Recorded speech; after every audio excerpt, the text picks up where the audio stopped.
खुदा यसु मसीह के बाबरकत पुरफजल नाम में आप सबको पास्टर सलीम बशीर का सलाम कबूल हो। खुदा के शुक्रगुजार हैं, खुदा ने ये मौका दिया है कि हम खुदावंद के कलाम की बातों की तरफ ध्यान दे सकें। इससे पहले कि हम कलाम की तरफ आएँ,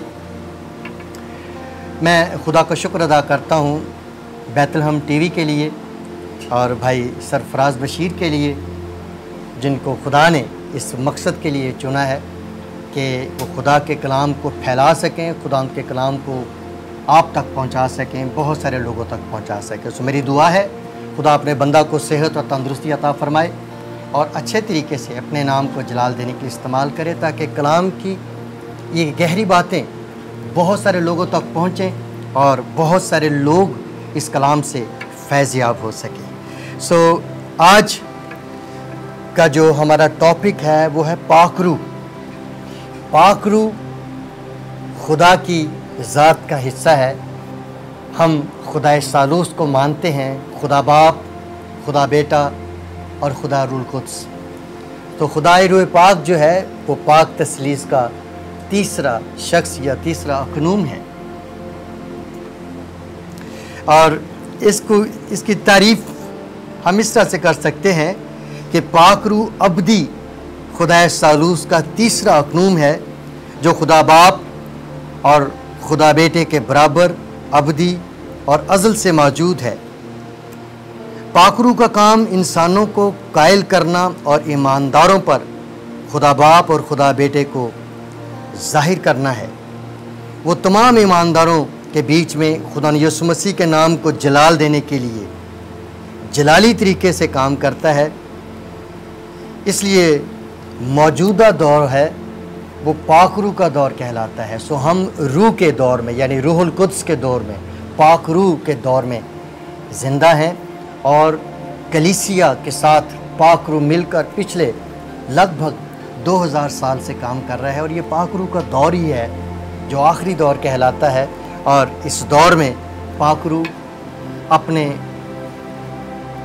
यसु मसीह के नाम को जलाल देने के लिए और यसु मसीह के पैगाम को, उसकी हुजूरी को दुनिया की हदों तक पहुंचाने के लिए शब व रोज़ काम कर रहा है। और खुदा के खादिम बेनी हिन्न ने कहा है कि पाकरू जो है वो लामहदूद यीशु है, जो दुनिया के हर कोने में और हमा वक्त मौजूद है और काम करता रहता है।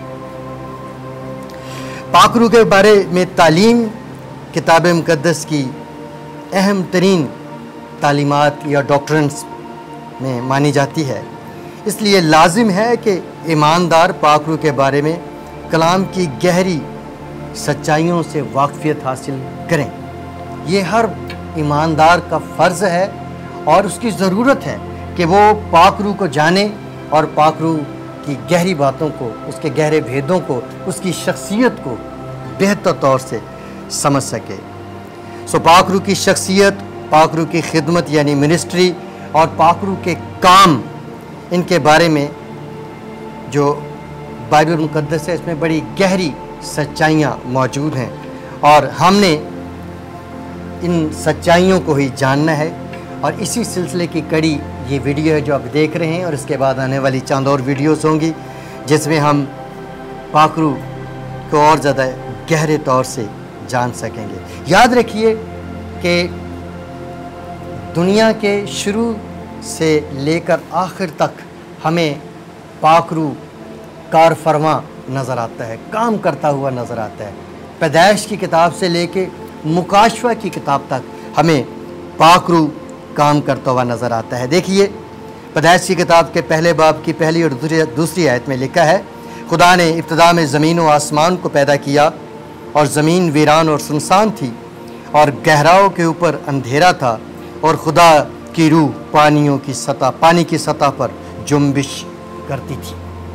सो पाकरू जुम्बिश करती थी, यानी पाकरू जो नए अहदनामे में मुज़क्कर के सीगे के साथ माना जाता है और पुराने अहदनामे में इसको मुअन्नस के सीगे में लिखा गया है, लेकिन बात एक ही है, ये पाकरू की ज़ात की बात है जो की जा रही है। सो यहाँ लिखा है कि पाकरू जुम्बिश करती है और ये اس کے جنبش سے جو ہے وہ تخلیق کا کام جو ہے وہ آگے بڑھتا ہے۔ اور انگلش کے ایک ترجمہ میں لکھا ہے کہ جو پاک روح ہے وہ پانیوں کی سطح پر بروڈنگ کرتی ہے، جیسے مرغی انڈوں پر بیٹھ کر بروڈنگ کرتی ہے۔ سو پاک روح نے تخلیق کے کام میں بھرپور طریقے سے حصہ لیا۔ یہ آغاز ہے، یہ بائبل کی پہلی کتاب کی پہلی باب کی پہلی 2 آیات میں اس کا ذکر ملتا ہے۔ اب بائبل کی آخری کتاب مکاشفہ کی کتاب، اس کا 22واں باب ہے اور اس کی 17 آیت میں لکھا ہے، اور روح اور دلہن کہتی ہیں آ، اور سننے والا بھی کہے آ، اور جو پیاسا ہو وہ آئے، اور جو کوئی چاہے آب حیات مفت لے۔ یہ آخری بیان ہے پاک روح کا۔ بائبل کے شروع میں بھی پاک روح کا بیان آتا ہے اور بائبل کے آخر میں بھی پاک روح کا بیان آتا ہے۔ سو پاک روح نہ صرف انسان کی اور تمام کائنات کی تخلیق میں مصروف عمل ہے، بلکہ یہ انسان کے چھٹکارے کے لیے بھی آج گہرے طور سے کام کر رہا ہے۔ مندرجہ بالا بیان کردہ دونوں آیات کے بیچ میں پاک روح تخلیق اور چھٹکارے کے ساتھ جڑے ہوئے زبردست کام کرتا ہوا ہمیں نظر آتا ہے۔ سو پرانے عہد نامے میں 90 مرتبہ سے زیادہ پاک روح کا ذکر ہمیں ملتا ہے، اور کم از کم 18 مختلف نام یا ٹائٹل پاک روح کو دیے گئے ہیں۔ نئے عہد نامہ میں 260 مرتبہ سے زیادہ پاک روح کا ذکر ملتا ہے، اور اس کے ساتھ ساتھ نئے عہد نامے میں 39 مختلف ناموں یا ٹائٹل سے پاک روح کا ذکر ہمیں ملتا ہے۔ نئے عہد نامہ کی کل 27 کتابیں ہیں، جن میں سے 25 کتابوں میں پاک روح کا ذکر ملتا ہے، اور نئے عہد نامے کی 2 کتابیں ہیں، یعنی یوحنا کا 2 خط اور یوحنا کا 3 خط۔ ان 2 کتب مقدسہ میں پاک روح کا ذکر نہیں آیا۔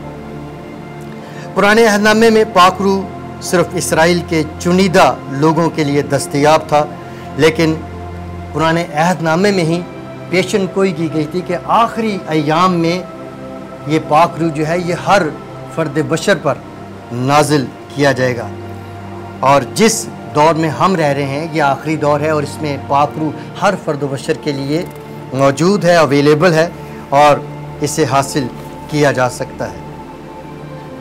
ان حقائق کی روشنی میں ایماندار کے لیے پاک روح کی شخصیت، اس کے کام اور اس کی منسٹری کے بارے میں جاننا بے حد ضروری ہے۔ آئیے دیکھتے ہیں کتاب مقدس میں سے ایک حوالہ، یوحنا کی انجیل اس کا 14واں باب، یوحنا کی انجیل اس کا 14واں باب اور اس کی 25 آیت سے میں پڑھنا شروع کروں گا۔ یوحنا کی انجیل اس کا 14واں باب اور اس کی 25 آیت سے شروع کریں گے۔ یہاں لکھا ہے، میں نے یہ باتیں تمہارے ساتھ رہ کر تم سے کہیں، لیکن مددگار یعنی روح القدس جسے باپ میرے نام سے بھیجے گا وہی تمہیں سب باتیں سکھائے گا، اور جو کچھ میں نے تم سے کہا وہ سب تمہیں یاد دلائے گا۔ میں تمہیں اطمینان دیے جاتا ہوں، اپنا اطمینان تمہیں دیتا ہوں، جس طرح دنیا دیتی ہے میں تمہیں اس طرح نہیں دیتا۔ تمہارا دل نہ گھبرائے اور نہ ڈرے۔ تم سن چکے ہو کہ میں نے تم سے کہا کہ جاتا ہوں اور تمہارے پاس پھر آتا ہوں، اور اگر تم سے محبت رکھتے تو اگر تم مجھ سے محبت رکھتے تو اس بات سے کہ میں باپ کے پاس جاتا ہوں خوش ہوتے، کیونکہ باپ مجھ سے بڑا ہے۔ تو یہ باتیں خدا یسوع مسیح نے فرمائیں روح القدس کے حق میں کہ وہ آئے گا، وہ باتیں یاد دلائے گا، وہ باتیں سکھائے گا، وہ ہماری مدد کرے گا، مددگار ہوگا۔ تو یہ ساری باتیں پاک کلام میں پاک روح کے بارے میں لکھی ہیں ہمارے لیے۔